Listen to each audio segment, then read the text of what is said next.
요한계시록 1장 3절 우리 다 같이 우리 큰 목소리로 큰 소리로 한번 읽겠습니다. 요한계시록 1장 3절입니다. 다 찾으신 줄 알고 우리 다 같이 한번 저쪽에 있군요. 다 같이 큰 소리로 읽겠습니다. 시작. 이 예언의 말씀을 읽는 자와 듣는 자와 그 가운데 기록한 것을 지키는 자는 복이 있나니 때가 가까우니라. 아멘. 자, 오늘 하나님의 말씀은 주님의 명령이라는 제목을 가지고 하나님의 말씀을 이제 나눌 건데요. 오늘 이제 종강 예배입니다. 벌써 3월달에 시작해서 4월달, 5월달 3개월 과정을 마치고 이제 한 학기를 다 끝냈는데 머리 들은 건 별로 없죠, 그죠? 항상 많이 공부를 한다고 해서 머리에 들어가는 게 아니더라고요, 그죠? 근데 신학은 자기가 이제 하나님께서 나에게 주신 말씀이 무엇인가 이거를 하나씩 이렇게 얻어가는 게 되게 중요한 거예요. 그래서 우리가 많은 과목을 배우지 않았더라도 많은 그 과목 안에서 나에게 하나님 주시는 말씀이 무언가 이거를 기억하면 그걸 성공하는 거죠. 아멘. 그래서 오늘 여러분에게 하나님께서 예수님께서 나타나셔서 말씀하실 때 너희는 나를 누구로 하느냐? 그러면 여러분 뭐라고 대답하시겠습니까? 베드로처럼 우리 따라서 주는 그리스도시요 살아계신 하나님의 아들이십니다 라고 얘기하면 좋겠지만 하나님은 그걸 원하시는 게 아니에요. 여러분이 만난 하나님, 여러분이 만난 예수님은 도대체 누구신가? 여러분이 고백할 수 있어야 된다는 거예요. 여러분 뭐라고 고백하시겠습니까? 한 학기를 마쳤는데, 신학을 공부했는데, 그럼 여러분에게 하나님이 질문하신다면, 예수님이 질문하신다면, 여러분 뭐라고 대답하시겠습니까? 나의 아버지시니. 그렇죠. 그런 얘기도 있죠. 또 어떤 대답을 하시겠습니까? 여러분 마음속에 일단 대답을 하시고, 그리고 하나님께 이제 기도를 하셔야죠. 하나님, 예수님은 정말 나의 주, 나의 하나님이십니다. 이렇게 이제 고백하시는 분들이 많겠죠. 그런데 예전에 로마 박해 때, 로마에서 가장 심하게 박해했던 도미티안 황제 때, 이 도미티안 황제는 자신을 신이라고 얘기했어요. 자신은 인간이 아니다. 신이다. 그래서 황제 숭배하는, 자신을 숭배하라고, 신처럼 숭배하라고 했는데, 그때 이야기했던 단어가 뭐냐면, 나의 주, 나의 하나님. 그러니까 많은 로마 사람들이나 기독교인들이 반대를 하더라도 이 도미티안 황제한테는 뭐라고 얘기해야 되냐면 나의 주 나의 하나님이라고 고백해야 된다는 거예요. 그런데 기독교인들은 반대했거든요. 그러니까 박해를 당하기 시작하는 거예요. 그래서 자기 신상을 만들 때, 자기 황제 신상을 만들 때 그거를 방해한 사람이 누구냐? 그리스도인이에요. 그리스도인은 하나님만 섬기고 예수 그리스도만 섬기는 사람이기 때문에 그 로마 황제를 섬길 수 없다라고 이야기하면서 아주 많은 고초와 박해를 당했었죠. 그때 사람들에게 무슨 기회를 줬냐면 예수님 안 믿는 기회를 줬어요. 예수님 안 믿는다 그러면 죽을 수 있었던 사람이 살 수 있었어요. 예수님 안 믿겠다 그러면 살 수 있었어요. 그런데 그때 많은 사람들이 예수 안 믿겠다고 나갔다 이거죠. 그래서 전체 그 기독교인의 씨를 말려버리려고 도미티안 황제 때 아주 잔인하게 기독교인들을 죽였어요. 그래서 사자박이 되게 하고 모든 원형 경기장에 3만 명이 모여있는 그런 원형 경기장에서 그 사자한테 찢겨 죽임을 당하면서도 나의 주 나의 하나님은 예수 그리스도 당신이십니다 라고 고백하면서 죽음을 맞이했다는 거예요. 그리고 원형 경기장에 밤을 밝히기 위해서 자기 몸에 기름을 뿌리고 그리고 로마 황제의 그 명을 받아서 로마 병정들이 예수 믿는 사람들을 잡아다가 원형 경기장에 수천 명을 세워놓고 기름을 뿌리고 그 신라를 뿌리고 거기에서 불을 질러서 밤새도록 밝히게 했다는 거예요. 그래서 많은 사람들은 자기 믿음을 그렇게 지켜왔어요. 여러분의 신앙의 선배들은 그렇게 믿음을 지켜왔는데 지금은 믿음이 많이 상실되어지고 소실되어지고 없어져가는 세대라 이거죠. 왜 그럴까요? 강단에서 예수 그리스도 메시지가 안 나오고 있잖아요. 강단에서 예수 그리스도의 믿음에 대한 이야기를 안 하고 있다는 거예요. 그리고 마지막 때 천국과 지옥에 대한 이야기를 행하지 않고 있다는 거예요. 다시 말해서 강단의 말씀이 변질되었다는 거예요. 그러니까 사람들 마음 가운데 믿음이 식어지는 거죠. 예수님은 오늘 이 시간도 명령은 뭐라고 말씀하시냐면 너희들의 믿음을 지켜라는 거예요. 요한계시록 전체에 흐르는 사상이 뭐냐면 너희에 대해 믿음을 지켜라. 아멘. 내가 전에도 있었고 이제도 있었고 미래도 있을 내가 바로 너희의 하나님이다. 아멘. 나는 너희들의 눈물을 보고 있다. 나는 너희들의 박해를 알고 있다. 그러나 너희들이 때가 되면 내가 너희의 눈물을 씻어줄 것이다. 아멘. 라고 이야기하면서 지금 이 시간에도 기독교인들에게 하나님께서 말씀하시는 겁니다. 모든 위로와 소망의 메시지를 우리에게 요한계시록을 통해서 주신다는 거예요. 그런데 우리는 그 말씀을 듣고 우리 마음은 어떻게든지 하나님께 복 받으려고 복만 달라고 이야기하다 보니까 문제가 심각해지는 거예요. 교회는 복 주는 곳이 아니에요. 교회는 헌신하는 곳이에요. 아멘. 교회는 예배하는 곳이에요. 아멘. 교회는 세상을 변화시킬 메시지를 선포하는 곳이에요. 아멘. 일꾼을 세워야 돼요. 그런데 그러지 못하고 있다는 거죠. 예수님께서 제일 먼저 세례를 받으시고 행했던 것이 뭐냐면 천국 복음을 전파하면서 중요한 건 제자를 세웠다는 거예요. 그 제자 12명의 제자들과 함께 다니시면서 3년 반 동안 삶을 나눴다라는 거예요. 지금 교회에서 없어진 게 뭡니까? 식탁 문화가 없어졌어요. 여기는 그래도 점심때 밥을 잘 줘서 아주 그냥 윤기가 많이 나는데 다른 교회는 일단 밥 문화가 없어졌어요. 밥을 안 줘요. 그래서 교회 가도 밥이 나오냐 떡이 나오냐 그러면 좋은 생교회 다니시는 분들은 밥 나오고 떡 나와요. 그렇지만 다른 교회 다니는 사람은 그렇죠. 밥도 안 주고 떡도 안 주고 아무것도 안 줘요. 그래서 교회가 점점 식탁 문화가 없어져 가고 있어요. 왜 그럴까요? 같이 있는 게 부담되는 거예요. 서로가 식탁을 나누기에는 부담되는 거예요. 그래서 나누지 않고 있어요. 이제 목회자들이 개인적 한 사람 한 사람의 영혼을 신경 쓰지 않고 있어요. 어떻게든지 교회 성전을 크게 세워서 자기가 뭔가 정치적으로, 경제적으로, 문화적으로 자기가 큰 우두머리가 되고 싶어서 늘 위가 되고 싶어서 그렇게 안달이 정치적인 목회자들이 많아지고 있다는 거예요. 심각한 거죠. 양을 돌보지 않아요. 하나님께서 양을 맡겼는데 그 양은 지금 방황하고 있다는 거예요. 죽어가고 있어요. 그런데 그 양을 잡아다가 심장을 떼내고 위장을 떼내고 그리고 양고기를 먹고 있는 것이 바로 목자의 현실이라는 거예요. 이게 심각한 거예요. 양들이 갈 데가 없어요. 교회 가서 자기 영혼을 맡길 수가 없어요. 그러니까 늘 의심하고 늘 힘들어하고 있는 거예요. 그런데 그들을 위해서 기도할 자들이 점점 줄어들어가고 있다는 것이 현실이라는 거예요. 여러분이 기도하셔야 됩니다. 예수님은 명령하십니다. 너희들의 믿음을 잃어버리지 마라. 아멘. 믿음 잃어버리면 끝나는 거예요. 하나님께서 우리에게 주셨던 거 뭐냐면 믿음을 주셨어요. 우리가 믿음을 연구하는 게 아니에요. 믿음을 달라고 해서 하나님이 주셔야지만 믿음이 얻어지는 거지. 내가 어떻게 공부한다고, 내가 참선한다고, 내가 묵상한다고 믿음이 얻어지는 것이 아니라는 거예요. 여러분의 믿음은 하나님이 주셔야 되는 거예요. 근데 믿음은 성경 말씀에 들음에서 난다고 그러는데 복음을 듣지를 못하니까 믿음이 안 생기는 거예요. 믿음을 달라고 하는게 부어지는데 하나님께서는 많은 선지자들을 보내고 목회자를 보내는데 목회자의 메시지가 변질됨으로 말미암아 믿음이 세워지지 않고 있다는 거예요. 여러분이 목회자를 위해서 기도 많이 하셔야 돼요. 믿음을 위해서 기도하셔야 돼요. 지금 믿음이 무너져 있는 세대 가운데 믿음을 달라고 기도하셔야 돼요. 그래서 여러분에게 예수님께서 말씀하십니다. 너희들의 믿음을 지켜라. 믿음을 줄 테니까 믿음을 지켜라는 거예요. 두 번째, 예수님을 소망하는 거예요. 박해 시대에 아무리 박해가 강하더라도 사람이 죽어나가도 하나님께서는 여러분을 포기하지 않아요. 하나님은 정말 믿음 가진 자를 포기하지 않습니다. 그래서 우리의 소망은 예수 그리스도가 되셔야 된다는 거예요. 늘 예수 그리스도만 소망을 가지고 예수 그리스도 안에서 늘 자유와 행복, 평안을 누리셔야 된다는 거예요. 근데 우리는 누리지 못하고 있죠. 왜 그럴까요? 성경에 변질돼서 그런 거예요. 말씀을 말씀대로 보지 않았기 때문에 그런 거예요. 좋은 메시지만 골라서 하나님 달라고만 하지 하나님 내가 헌신하겠습니다. 내 죽음을 각오하고 하나님의 뜻을 정하겠습니다. 라고 하는 다니엘과 같은 사람이 없더라는 거예요. 뜻을 정해서 내 생명을 하나님께 드리겠습니다. 고백하는 자들이 없는 거예요. 교회 오래 다니면 신앙이 높아져야 되는데 신앙이 좋아져야 되는데 신앙이 점점 나빠져요. 그래서 초신자가 와서 와 간증을 하잖아요. 와 하나님 믿었으니까 너무 좋아요라고 간증하면 나도 옛날에 다 그랬어. 야 그 깍주 떼지 마. 시간 지나잖아 하나님 안 줘. 내가 기도해도 응답 없어. 그럼 교회는 왜 다니시는 거예요? 그죠? 예배는 왜 하는 겁니까? 하나님의 응답도 없이 날마다 신앙생활도 힘들게 하면서 왜 교회를 나오시는 겁니까? 그럼 교회 나오지 말아야죠. 그죠? 근데 성경은 그렇게 얘기하고 있지 않아요. 예수님을 날마다 소망을 하는 거예요.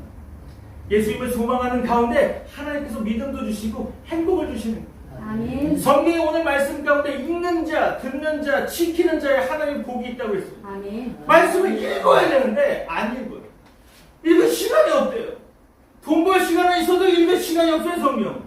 날마다 우리 성경을 보셔야죠. 하나님을 사랑한다면서. 하나님을 믿는 가운데 하나님을 믿는다면서 하나님의 말씀을 듣지 않고 보지 않으면 어떻게 하나님의 말씀을 깨달을 수 있겠습니까?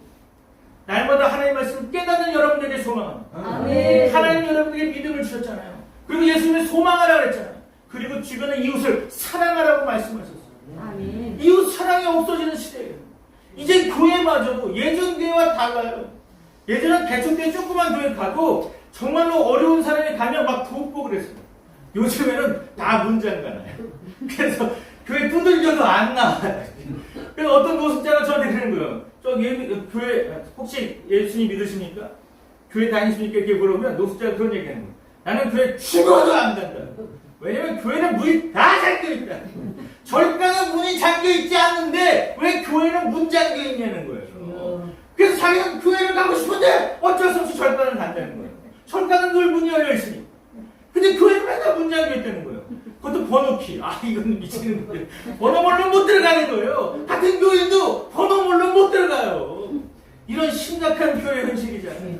어떻게 할 거예요? 이웃사랑은 어디서 할 거예요? 그런 사람들이 하나님 보내주면 하나님의 사랑이다라고 생각했는데 요즘엔 그러지 않아요. 노숙자 한 번 오면 큰일 난대요. 왜요? 계속 올까 봐. 그래서 문을 잠궈놓는 거예요. 노숙자 오면 안 되니까. 얼마나 좋아요. 노숙자가 전도되겠다고 오는데 그럼 한 명은 전도하고 건빵 나가는 것보다 낫잖아요. 오는데 그냥. 그걸 받지는 않으니까 맨날 건빵으로 나가면 뭐 하겠습니까? 전도도 안 되는 걸. 그죠? 근데 하나님 보내주는데도 왜 안 받겠습니까? 그죠? 그냥 오는데. 그럼 그분이 필요한 게 뭐겠습니까? 그죠?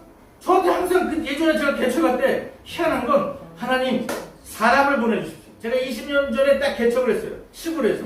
딱 개척했는데 거기 8세대밖에 안 살아요. 아주 시골이에요. 8세대인데 제 목표는 8명이었어요. 8세대니까 8명만 오면 다 하는 거예요. 그래서 제가 기도했죠. 하나님 8명만 보내주세요. 저는 목회 많이 하고 싶지 않아요. 8명, 아주 단순하게 8명하고만 예배 드리고 싶어요. 그리고 기도를 6개월 했어요. 근데 아무도 안 보내줘요. 그래서 하나님께 실망했어요. 하나님, 제가 교회를 딱 세웠으면 보내주셔야 될 거 아닙니까? 그랬더니 네가 가라. 그래갖고 제가 갔어요. 제가 가서 돌아다니는 거예요. 예수 믿으세요가 아니에요. 혹시 교회 다니십니까? 예수님 혹시 아십니까? 제가 예수님 알고 있는 예수님 소개하고 싶어요. 이거를 계속 전하러 다녔어요. 그래서 거기 있는 중고등학교, 그 다음에 대학교, 그 다음에 공장들 돌아다니면서 복음을 전하기 시작했어요. 그래서 사람들이 제가 안 오면, 매일 가다가 안 오면 궁금해하는 거예요. 오늘은 왜 안 와? 내일 오나? 그래고 내일 제가 오늘은 몸이 좀 안 좋아 내일 갈게. 그럼 기다리고 있는 거예요. 매일 오는 사람이 안 오니까.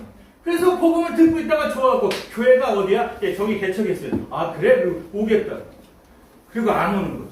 그러더니 거기 6개월 있다가 드디어 하나님이 한 명을 보냈어요. 뇌성마비 환자예요. 와도 환자만 와. 그래서 환자가 딱 왔는데 이거 누워서 왔어요.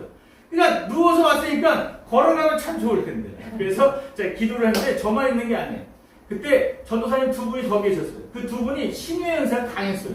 기도만 하면 다 낫는 거예요. 그래서 와우! 그래갖고 이제 뇌성마비 환자가 딱 왔는데요. 엄마 아빠가 잠깐 쉬다 가려고 거기 교회에 있는지도 모르고 저희는 십자가가 없었어요. 그러니까 십자가도 없는데 문이 열려있으니까 잠깐 쉬다 가려고 딱 왔는데 저희가 딱 있었던 거죠. 깜짝 놀랐어요.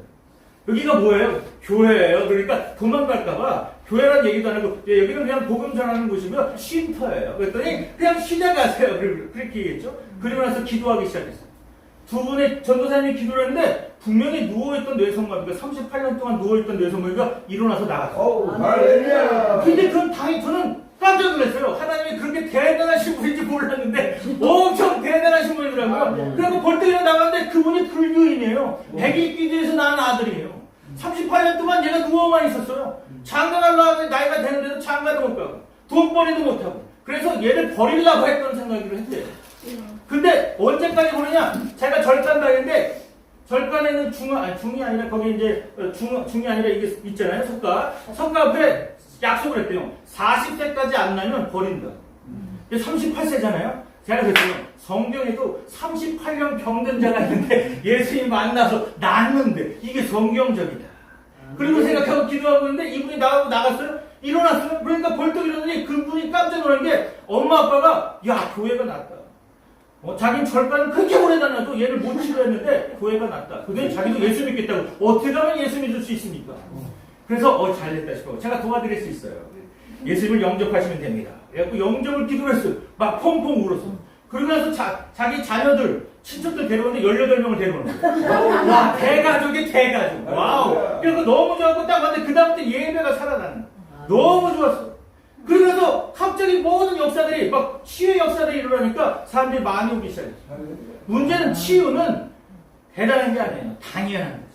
예수님께서 치유만 하러 다니신 게 아니라 복음 전하러 다녔어요. 중요한 건 예수님의 관심은 제자에게 있는 거지 치유받은 사람에 관심 있는 것이 아니에요. 그 치유받은 사람 한 명도 예수님 앞에 제자된 사람이 없어요. 그러니까 조심하셔야 돼요. 치유의 역사는 일어날 수 있어요. 그런데 그게 다가 아니라요. 말씀에 들어가지 않으면 끝나는 거예요. 인생 끝나는 거예요. 그래서 하나님을 만나셔야 돼요. 그래서 그 많은 사람들이 예수님 믿기 시작했어요. 놀라운 건 가만히 있으니까 노숙자들이 또 오는 거예요. 와고 항상 얘기하는 게 1,000원만 주십시오. 그때 소주값이 1,000원이었나 봐요. 1,000원만 달라는 거예요. 왜요? 소주 사 먹으려고. 제가 2,000원 줬어요. 그때 뭐 감사한다고 소주 2병을 갖고 오더라고요. 같이 나눠 먹자고. 저는 먹을 사람이 아니니까. 아니 왜요? 사람은 다 먹는 거 아닙니까? 아니에요. 전 사람이 아니에요. 아 돼지구나. 그냥 사람이 아니라고 생각해요. 혼자만 먹겠어요. 그리고 먹고 나서 인생 얘기하는데 대단하신 분이에요. 예전에 건설 경기가 엄청났을 때 사우디아라비아 가갖고 엄청나게 일하다가 딱 돈 되게 많이 벌어갖고 집에 딱 왔는데 부인이 다른 남자하고 갔어요. 그래서 상처받았고 노숙생활을 해요. 별게 다 상처예요. 저는 그거 가지고 더 일을 많이 해서 돈을 많이 벌면 좋겠지만 상처받은 거예요. 자기가 평생을 가족을 위해서 일했는데 가족은 자기를 위해서 희생하지 않았다는 거예요. 그래서 상처받았어요. 그래갖고 술 먹고 노숙하면서 언제 죽을지를 기다리고 있는 거예요. 그분에게 소망이 생겼어요. 나도 이제 예수 믿으면 달라질 수 있거든요. 근데 알고 보니까 그분이 5개 언어를 하는 거예요. 언어를 너무 잘해요. 복음 전하러 공장을 가는데 이 사람이 갑자기 태국어로만 얘기하더니 갑자기 베트남어로 얘기하고 영어로도 얘기하고 말을 너무 잘하는 거예요. 그래서 와우, 전도자다. 하나님께서 보내셨다. 그래서 그분이 사람들을 데리고 오는데 100명 이상을 데리고 오는 거예요. 장난, 교회가 좁아갖고 어떻게 했냐면 저희 신문지 깔고 밖에 나가서 저희 마이크도 없었어요. 저 맨 뒤에 사람 들리십니까? 그러면 들립니다. 그러면 그때 시작하는 거예요. 저희는 마이크가 없었거든요. 그러고 나서 100명, 200명 모이기 시작하는 거예요. 장난하는 게 많이. 하나님은 보낼 땐 막 보내는 거예요. 근데 하나님은 확인을 해요. 여기 보내도 되나? 이렇게 확인을 하는 거예요. 근데 보내는 확인하는데 아, 여기 보내면 안 되겠구나. 늘 문이 잠겨있구나. 늘 기도 더럽게 안 하는 거예요. 그러면 안 보내는 거예요. 보내도 이상한 사람만 보내는 거예요. 왜냐면 이상한 사람 보내서 갈라지고 그래야 하나님 기뻐하시는 거예요. 교회는 갈라지는 것도 나쁜 건 아니에요. 가끔 보면 갈라지는 것도 괜찮아요. 근데 문제는 그 가운데 하나님의 역사냐 마귀의 역사냐 기억하셔야 되는 거죠. 오늘 이 시간 하나님께서 우리에게 주신 말씀 중요한 게 뭐냐? 믿음을 지켜라. 예수 그리스도를 소망해라.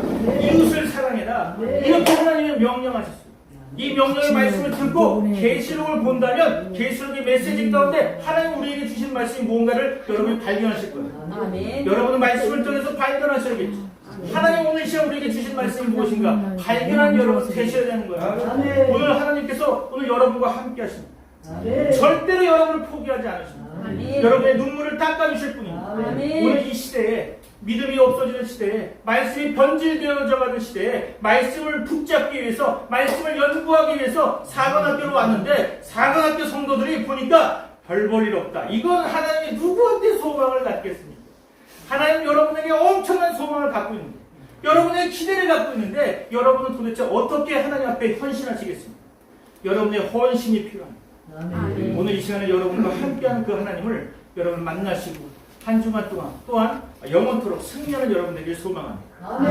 기도하겠습니다. 하나님 감사합니다. 오늘 저희들의 귀한 말씀을 주심을 감사합니다. 말씀 가운데 날마다 믿음을 지키며 예수님을 소망하며 이웃을 사랑하는 주의 귀한 백성 되어주길 소망합니다. 아버지 하나님께서 오늘 시간 안수하여 주시고 이들의 삶이 변화되는 삶이 되어 있도록 인도하여 주시옵소서. 우리의 연약함과 우리의 아픔을 주님께서 아시오니 아버지께 저희의 소망이 되시고 저희의 힘과 능력이 되셔서 날마다 하나님 앞에 바로 설 수 있도록 인도하여 주시고 저희의 믿음을 잃어버리지 않도록 하나님께서 붙들어 주옵소서. 이 시간 저희들과 함께 하심을 감사드리며 예수 그리스도의 이름으로 기도합니다. 아멘.